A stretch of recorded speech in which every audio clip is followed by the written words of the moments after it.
하나님께서 크게 영광 받으신 줄로 믿습니다. 아멘. 하나님께서는 사람들을 통해서 일하십니다. 노아를 택해서 새로운 인류를 시작하고요, 아브라함을 택해서 온 인류에게 복을 흘려 보내도록 하십니다. 모세를 택해서 이스라엘 백성을 해방시키고 여호수아를 택해서 가나안 땅을 쟁취하게 만듭니다. 12제자를 택해서 세계 복음화, 이 거대한 사명을 감당하게 하시지요. 그리고 유진벨 선교사를 택하시고 오웬 선교사를 택하시고 서서평 선교사를 택하셔서 오늘 우리를 구원해 주신 줄로 믿습니다. 오늘 우리가 구원받게 된 것은 결국 하나님이 택한 사람들을 통해서 우리에게 복음을 전하게 하시고, 그래서 오늘 우리가 그 예수 그리스도를 알게 되어 우리가 하나님의 자녀가 되고 구원받게 됐다. 사람을 통해서 일하신다. 주님은 오늘 또 사람을 택하시는데 우리를 그 대행자를 삼으셨어요. 장로님 5분을 세워라, 안수 집사님 10분 세워라, 권사님 15분 택해서 세워라 라고 우리를 대행자 삼으셨어요. 주님이 하실 그 일을 우리에게 맡겨주신, 그 엄중한 일을 맡겨주신 거죠. 우리는 주님 기뻐하시고 주님 세우기를 원하는 사람을 세워야 되는 중차대한 일을 맡은 자들입니다. 때문에 주님이 기뻐하시는 사람을 세우는 것은 우리에게 대단히 중요한 사명입니다.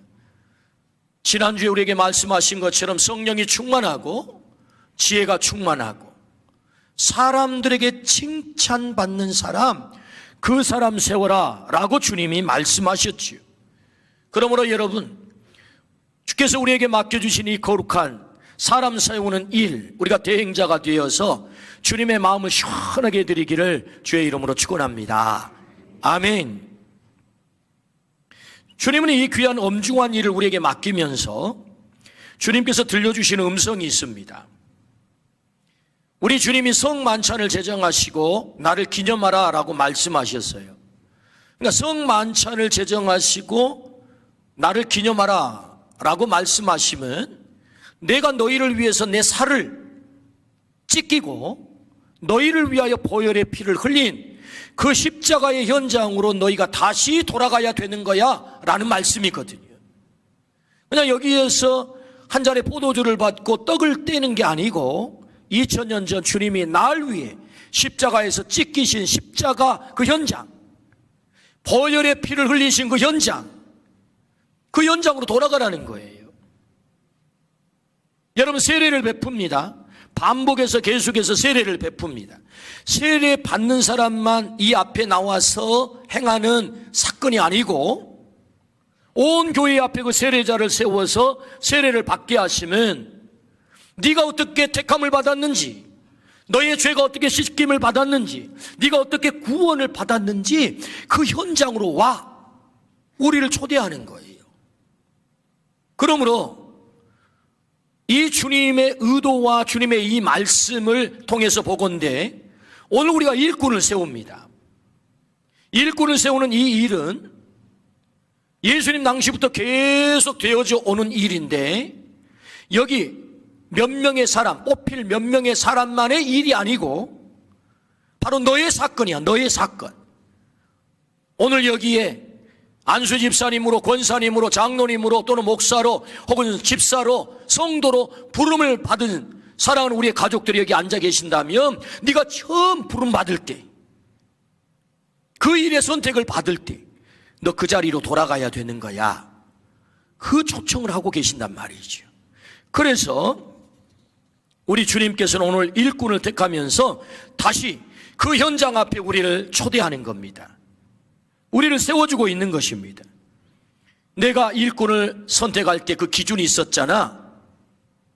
너 그 기준대로 잘하고 있어?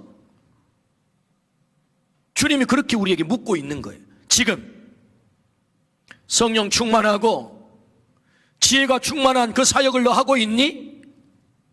사람들에게 칭찬받고 있는 거야? 세움받을 때 얘기가 아니고 다시 이 세움받는 시점에 너 그 자리로 돌아가서 너의 자신을 한번 돌아볼 수 있겠어? 라는 주님의 말씀이란 말이죠. 우리가 세움을 받을 때 어떻게 했습니까? 교회 앞에 서약을 했던 것입니다. 제가 이렇게 섬기겠어요 라고 말이에요. 주님이 말씀하세요. 야, 너 그때 그 서약할 때 그렇게 서약했잖아. 손 들고. 너 그 서약한 대로 잘 살고 있니? 사명 감당하고 있니? 라고 주님이 오늘 말씀하는 겁니다. 그 현장 속으로 우리를 다시 초대하는 거예요. 지금까지 그 기준대로 세움받아 주님 앞에 서약한 대로 온전히 쓰임을 받았다면 너 참 잘하고 있구나, 주님이 칭찬하실 겁니다. 그러나 그렇게 하지 못했다고 한다면 지금 다시 너 결단할 수 있겠어? 너 처음 그 기준대로, 너 서약한 대로, 내가 필요해서 너를 부른 대로, 그 목적대로 너 그렇게 다시 결단해서 오늘부터 다시 시작하면 좋겠어 라는 주님의 말씀이거든요. 오늘 이 말씀을 통해서, 일꾼 세우는 일을 통해서 우리가 그 현장으로 돌아가기를 주의 이름으로 축원합니다. 처음에 그 마음, 나를 뽑아줄 때의 그 마음, 세워주실 때 그 마음, 그 기준, 그 서약, 우리 모두가 주님의 택함을 받고 부르심을 받아 우리가 이 예배 자리에 오게 된 것입니다. 여러분, 그 처음의 현장으로 돌아가기를 주의 이름으로 축원합니다. 그래서 오늘 우리가 다시 한번 결단하고 주님께서 나를 택해 주신 그 목적대로 그 목적을 회복하고 살아가기를 주의 이름으로 축원합니다. 아멘. 그렇다면 주님 일꾼 세우시는 현장으로 우리가 한번 돌아가 보겠습니다. 어디에서 주님이 일꾼을 세우십니까? 첫 번째, 갈릴리 바닷가에서 우리를 부르셨어요. 갈릴리 바닷가에서 불렀다. 오늘 본문 18절. 갈릴리 해변에 다니시다가 두 형제 곧 베드로라는 시몬과 그의 형제 안드레가 바다에 금을 던지는 것을 보시니 그들은 어부라.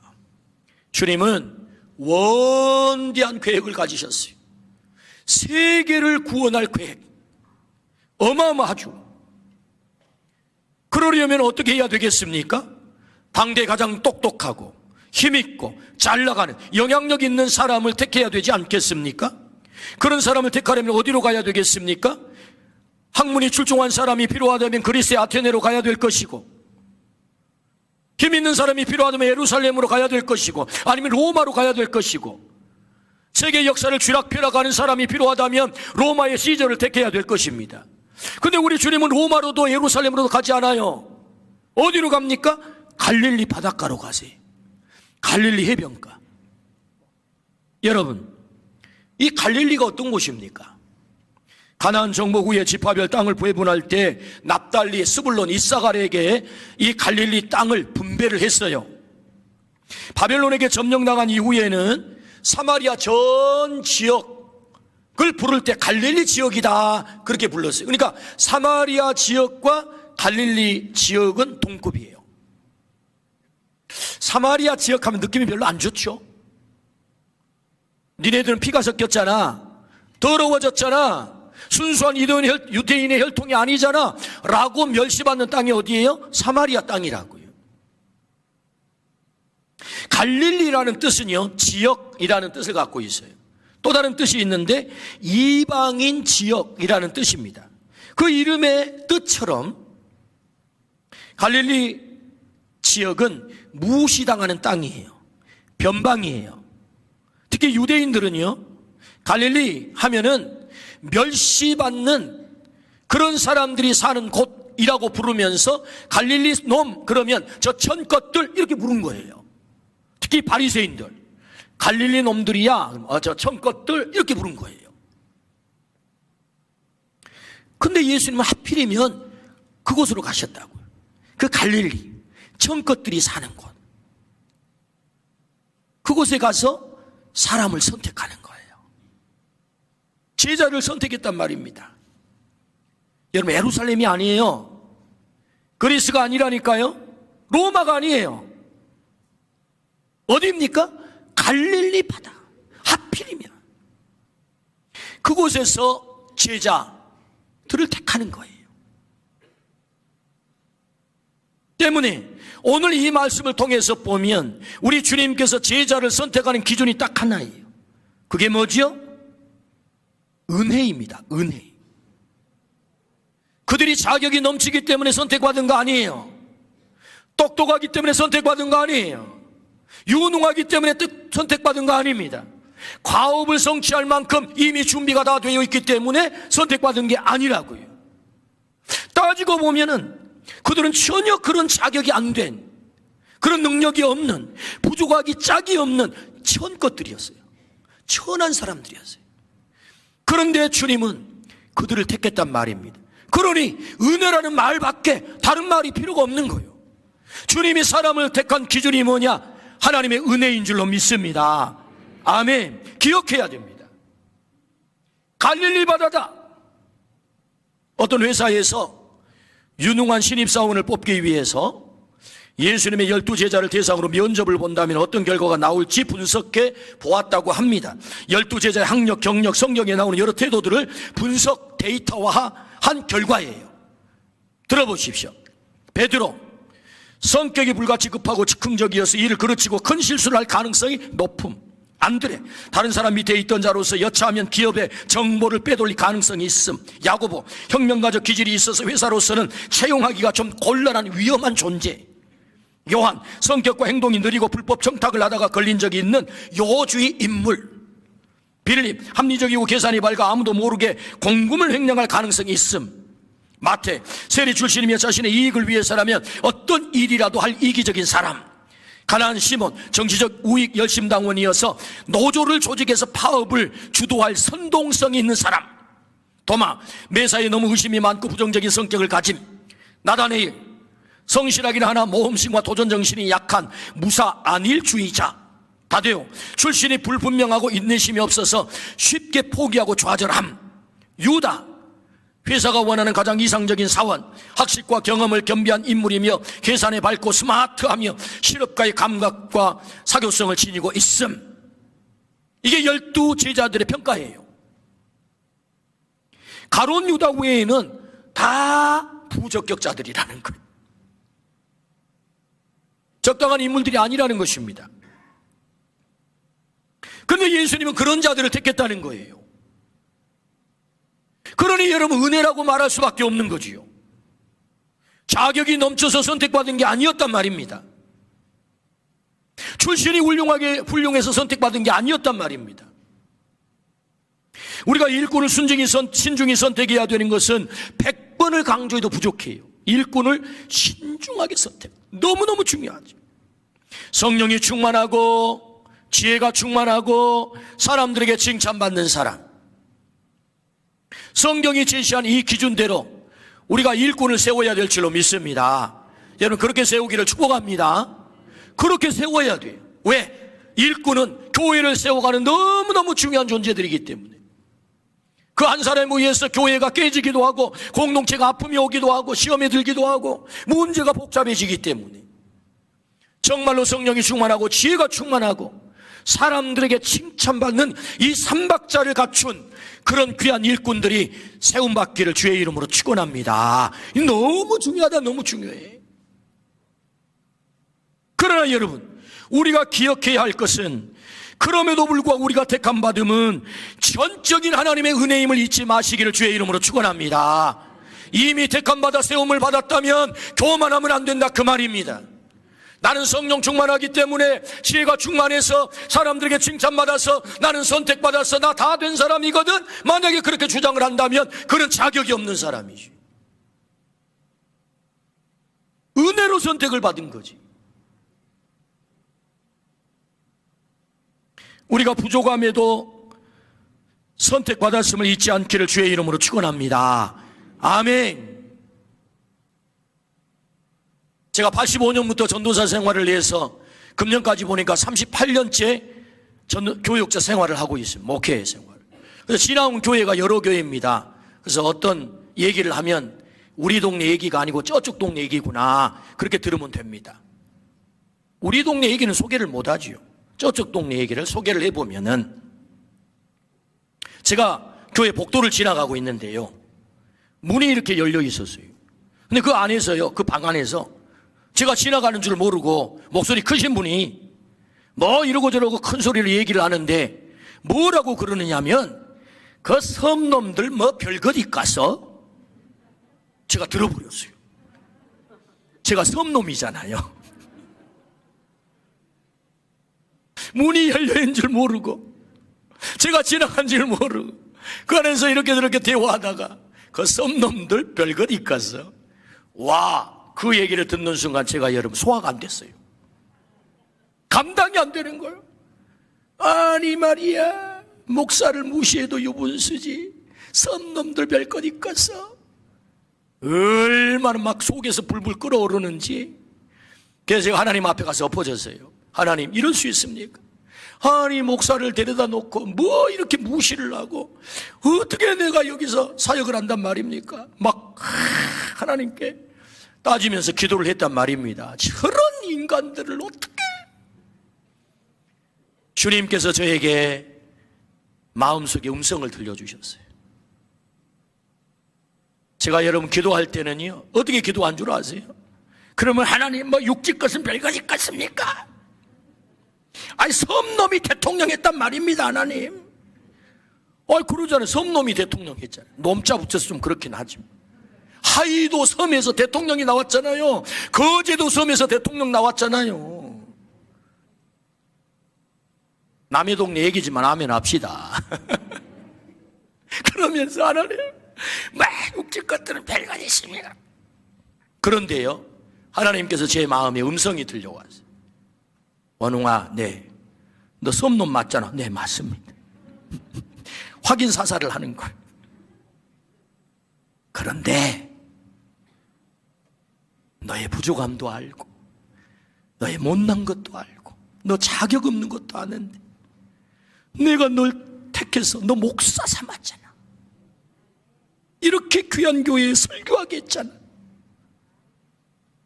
그러니 내 은혜가 얼마나 크냐 라고 깨닫게 하신 거예요. 그러니까 섬놈 별것 있어가요, 소화가 안 될 때는 막 이게 감당이 안 됐는데 하나님께서 나같이 부족한 것을 택해서 하나님이 여기까지 인도해 주시고 이렇게 귀한 강단에서 말씀을 선포케 하셨으니 그 은혜가 얼마나 큰가를 깨닫게 하니까 그게 막 그 말이 은혜가 되더라니까요. 맞아요, 나 섬놈 맞습니다. 별 볼 일 없는 섬놈.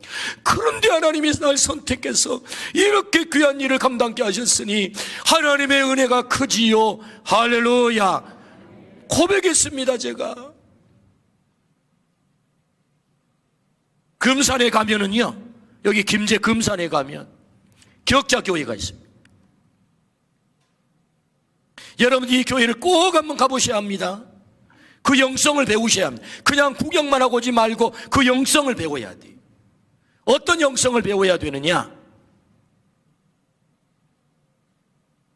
9살에 아버지 돌아가시고 11살에 엄마 돌아가시고 저 경상남도 남해 섬에 한 소년이 있었어요. 고아가 됐습니다. 먹고 살 게 친척집을 돌아다녔지만 이게 배고픔을 해결을 못해. 그래서 17살 나이에 개나리 보챔을 싸고 도대체 굶지 않고 사는 방법이 어디 있냐? 논 많은 데 가면 안 굶겠구나. 그래가지고 무작정 개나리 보침 하나 짊어지고 저 김제 평화가 있는 거기 가면 굶지는 않겠다 해가지고 저 경상도 남해 소년이 어디까지 김제까지 걸어서 간 거예요. 거기 갔더니 큰 집이 하나 있어요. 고래 등거리 같은 귀화집이. 무작정 그 집을 찾아 들어갔습니다. 저는 이자익인데 먹고 살 것이 없어서 여기 논 많은 동네 와서 제일 큰 집 왔으니 저 좀 먹여주세요. 저 머슴으로 살겠습니다. 보니까 이 일을 잘할 것 같거든. 그래서 머슴으로 채용을 했어요. 그래 머슴살이를 시킵니다. 마치 그때 테이트라고 하는 선교사님, 최의덕이라고 하는 선교사님이 전주에 머물면서 또 김제를 왔다 갔다 복음을 전했어요.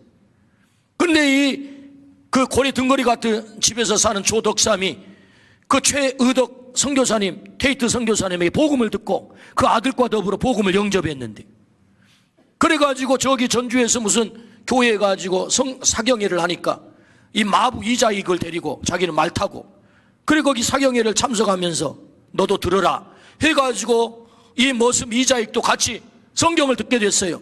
근데 한글도 못 깨우쳤어요. 17살인데 할 수 없이 한글반에 들어가고 성경반에 들어가 이다가 복음을 듣고, 그리고 1900년도 조덕삼과 이자익이 같이, 머슴과 주인이 같이 세례를 받았습니다. 어찌나 열심히 섬기는지 선교사님들이 영수해라, 영수. 당시의 영수는 전도사격이에요. 교회를 실질적으로 이끄는. 그 주인 조덕삼과 이자익을 같이 영수를 세웠어요. 그래가지고 교회를 이제 이끌어야 되니까 장로 선거가 생긴 거예요. 오늘 우리처럼 장로를 뽑아 세워야 되겠다. 그래가지고 장로 투표를 했습니다. 누가 되겠습니까? 고래 등거리 같은 재력이 있는, 큰소리 뻥뻥 치는, 영향력 있는 조덕삼 주인이 돼야 되겠죠. 근데 세상에나 만상에나, 머슴은 되고 주인은 떨어져 버렸어. 얼마나 상처가 됐겠어요. 여러분, 오늘 또 그런 일이 벌어진다면 얼마나 큰 상처가 되겠어요. 당시에는 반상의 차별이 분명했단 말입니다. 그런데 주인이 떨어져 버렸어요. 그런데 정말로 훌륭한 것은 떨어진 조덕삼 주인이 머슴이 장로님 되고 자기가 떨어졌는데 그 머슴 이자익을 우리 장로님, 우리 장로님, 성도들은 조덕삼 눈치만 딱 보는데 우리 장로님, 우리 장로님. 할렐루야. 얼마나 훌륭합니까? 그래서 이 자익을요 평양신학교에 보냈어요. 장로님이 된 뒤로. 그래서 공부를 했어요. 2년 후에 장로님 선거를 해가지고 조덕삼이 장로님 됐어요. 신학교 졸업을 하고 목사님이 되셨어요. 조덕삼 장로님은 우리 교회 담임 목사님 어느 분으로 모시면 우리 교회를 잘 섬겨갈까 기도를 하다가, 그래, 이 자익 목사님을 우리 담임 목사님 모시면 좋겠다. 대단하잖아요. 머슴 아래서 말씀을 들어야 된단 말입니다. 반상의 차별이 분명할 때. 그런데 조덕삼 장로님은 2대 목사님으로 이 자익 목사님을 담임 목사님으로 청빙을 했습니다. 그리고 그 아래서 무릎을 꿇고 배운 것입니다. 할렐루야. 얼마나 놀랍습니까, 여러분. 이자익 목사님은 한국교회 우리 교단에 전무후무한 목사님이 되셨는데 그분 외에는 그렇게 되신 분이 없어요. 3번의 총회장을 지내신 분이 우리 교단에 딱 한 분 계셔. 그분이 누구예요? 자, 답을 가르쳐 드렸잖아요. 이자익 목사님. 얼마나 훌륭했습니까? 3번 총회장을 했어요. 3번. 대전신학교를 세웠어요.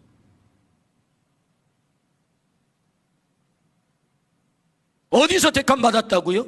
저 경상남도, 저 갈릴리 변방에서 택함을 받아서 하나님께 쓰임을 받아 그런 위대한 역사를 이룬 것입니다. 할렐루야. 오늘 또 주님이 어디로 가세요? 갈릴리로 가세요. 갈릴리. 겸손한 땅. 은혜의 힘을 잊지 말아야 합니다. 오늘 선택받은 분들이 계실 거예요. 여러분, 자격이 넘쳐서가 아닙니다. 은혜로 주님께서 그 일을 맡기시는 것이고, 혹 사모했지만 사모한 대로 그 결과가 나오지 않아도 여러분 실망하지 않기를 주의 이름으로 축원합니다. 왜냐하면 우리는 직분으로만 일하는 게 아니기 때문에, 직분으로만 일하는 것이 아니기 때문에 하나님 섬기는 것이 먼저인 줄로 믿습니다. 하나님이 기뻐하신 일이 무엇인지를 먼저 생각하고, 오늘 또 하나님은 누가 우리를 위하여 갈꼬라고 사람을 찾아요. 사람을. 그럴 때 주여 내가 여기 있나이다.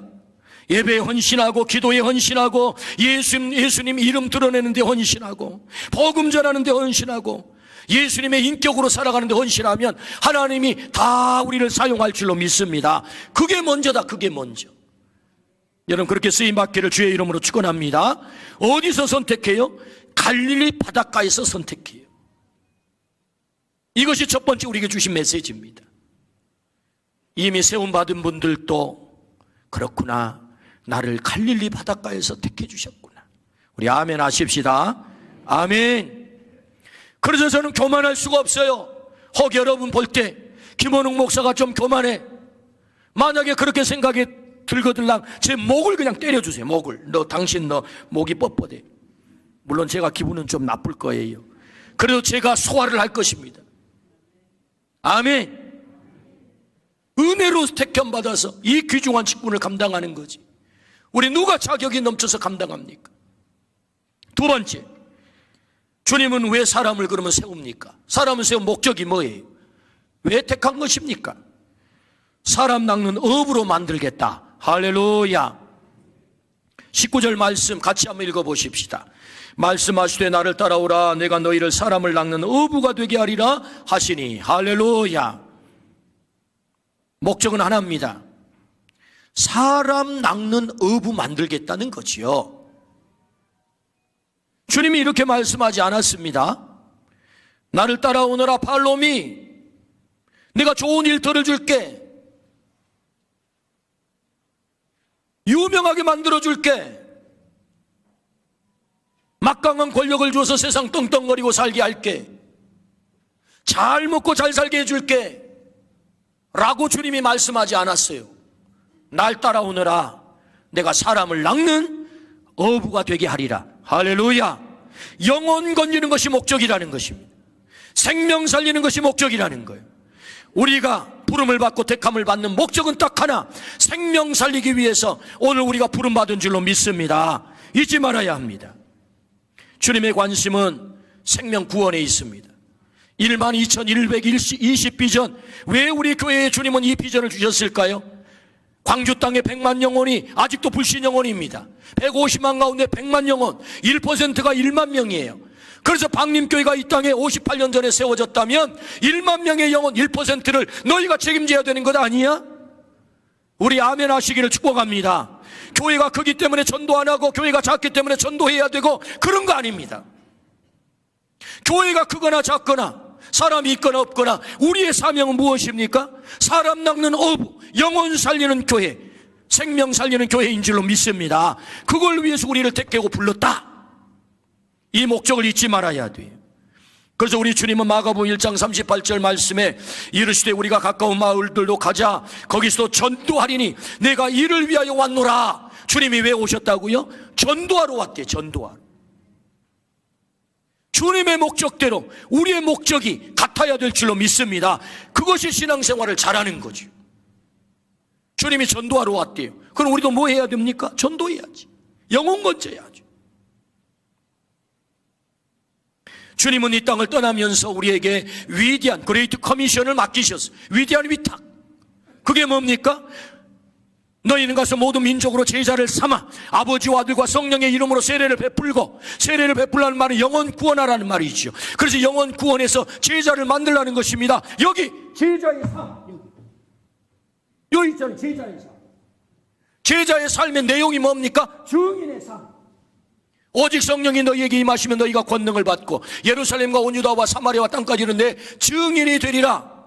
우리 주님이 승천하기 최후에 남기신 마지막 말씀이 증인이 되리라요. 이 말씀하시고 승천하셨거든요. 그러니까 우리를 택한 것은 제자의 삶을 살기 위함이고, 제자의 삶의 내용은 뭐냐? 증인으로 사는 거다. 증인이 무엇입니까? 본바 목격한 바를 증언, 입으로 증언하고, 예수님이 구주다 증언하고, 우리의 몸으로 삶으로 증언하는 것이 증인이죠. 여러분, 우리의 말로 증언하는 증언과 우리의 삶으로 살아내는 증언이 하나가 되기를 주의 이름으로 축원합니다.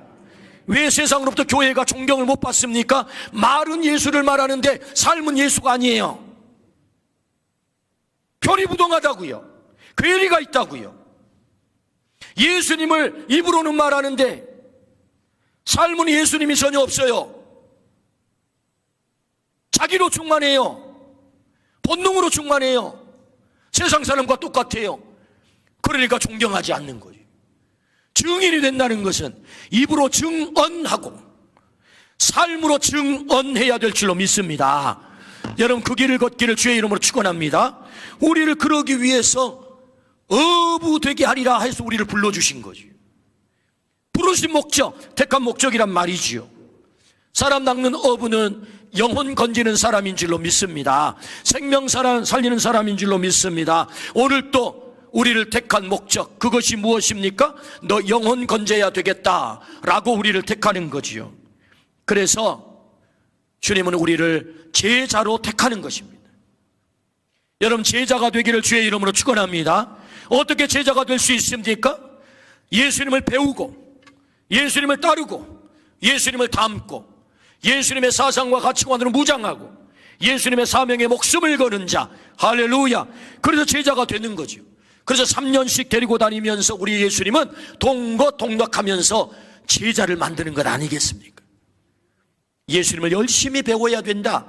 여러분, 알파코스에 왜 오라고 제가 목소리를 높여서 계속해서 초청합니까? 배워야죠. 예수님 배워야죠. 예수님 따라야죠. 예수님 닮아야죠. 그렇게 되기를 축복합니다. 왜 교회가 시끄럽습니까? 예수님을 안 배우고 자기로 충만하니까, 자기 목소리가 나오니까 교회가 시끄러운 거지. 여러분, 우리 모두가 이 제자가 되기를 주의 이름으로 축원합니다. 예수님을 배우고, 예수님을 따르고, 예수님을 닮고, 예수님의 사상과 가치관으로 무장하고, 예수님의 사명에 목숨을 거는 그 제자가 되기를 주의 이름으로 축원합니다. 오늘 택함 받은 분들은, 아, 그렇구나, 내가 제자로 살아야 되는구나. 택함 받지 못했다 할지라도 오늘 내가 하나님의 자녀로 부름받았다면 내가 제자로 살아야 되는구나. 여러분, 우리 모두가 주님을 배워 제자로 살기를 주의 이름으로 축원합니다. 생명 살리는 자가 되기를 축복합니다. 제자의 삶, 증인의 삶을 사시기를 축복합니다. 아멘. 세 번째, 주님이 사람을 선택하는 현장으로 우리를 다시 세 번째 메시지를 주세요. 부름받음이 끝이 아니다 라고 말씀하세요. 선택받아 부름받음이 끝이 아니다 라고 말씀하세요. 오늘 아프지만 이 말씀을 꼭 듣고 지나가야 합니다. 마태복음 10장 2절부터 4절입니다. 같이 읽습니다. 시작. 12사도의 이름은 이러하니 베드로라 하는 시몬을 비롯하여 그의 형제 안드레와 세베대의 아들 야고보와 그의 형제 요한, 빌립과 바돌로메, 도마와 세리, 마태, 알페오의 아들 야고보와 다데오, 가나안인 시몬 및 가룟 유다 곧 예수를 판자라. 마지막에 등장하는 제자를 눈여겨보십시오. 가룟 유다 곧 예수를 판자라. 이 얼마나 가슴 찢어지는 기록입니까? 12명 제자의 발탁이 됐다는 것, 얼마나 놀라운 영광입니까?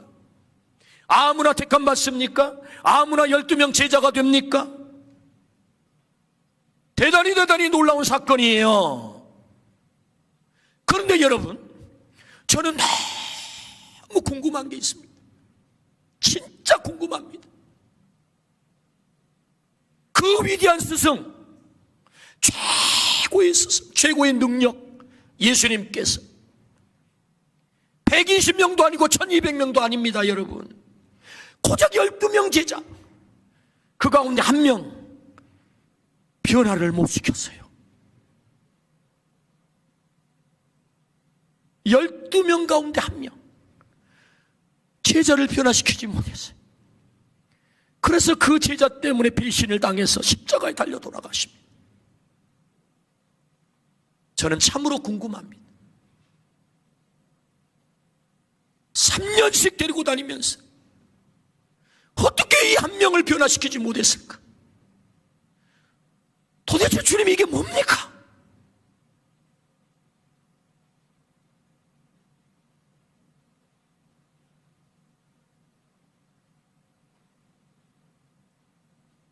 예수님이 행하신 일을 보면은요, 예수님이 능력이 없어서 변화시키지 못한 것은 아닌 것 같아요.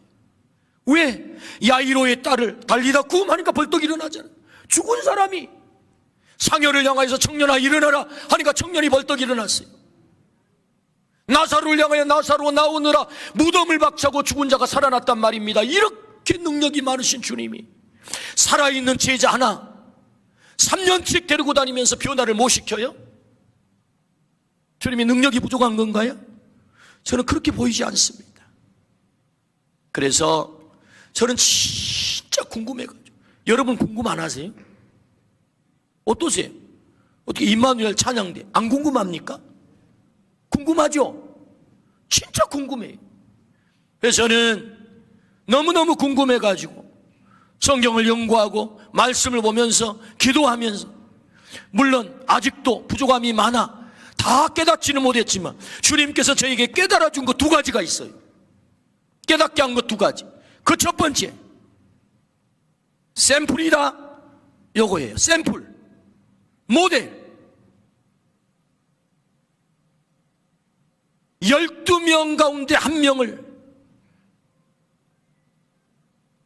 변화시키지 못하여 너희들에게 이렇게 남겨둔 것은, 너희는 절대로 가룟 유다의 길을 가면 안 돼 라는 샘플.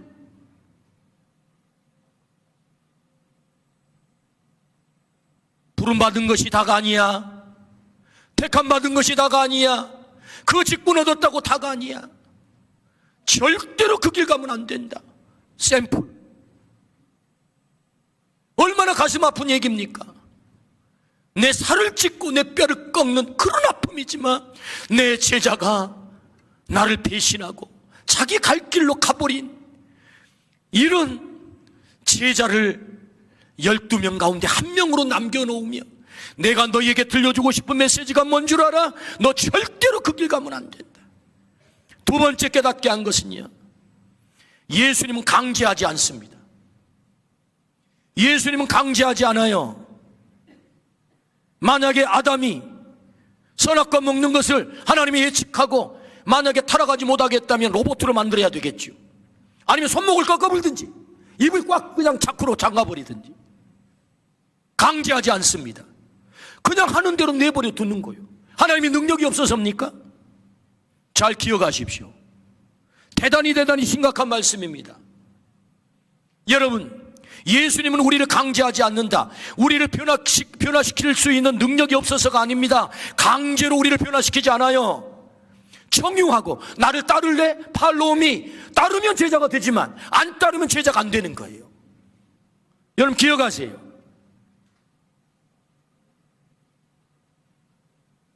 여러분, 이 가룟 유다에게 예수님이 얼마나 기회를 많이 주신 줄 아십니까? 성만찬 전에 그 제자들과 더불어 세족식을 했어요. 세족식. 다른 제자는 다 놔두고 가룟 유다의 발을 씻기실 때, 다른 제자 씻기실 때는 아마 예수님이 그냥 씻기셨을 것 같아요. 근데 가룟 유다의 발을 씻기면서는 예수님 막 눈물을 철철 흘렸을 것 같아요.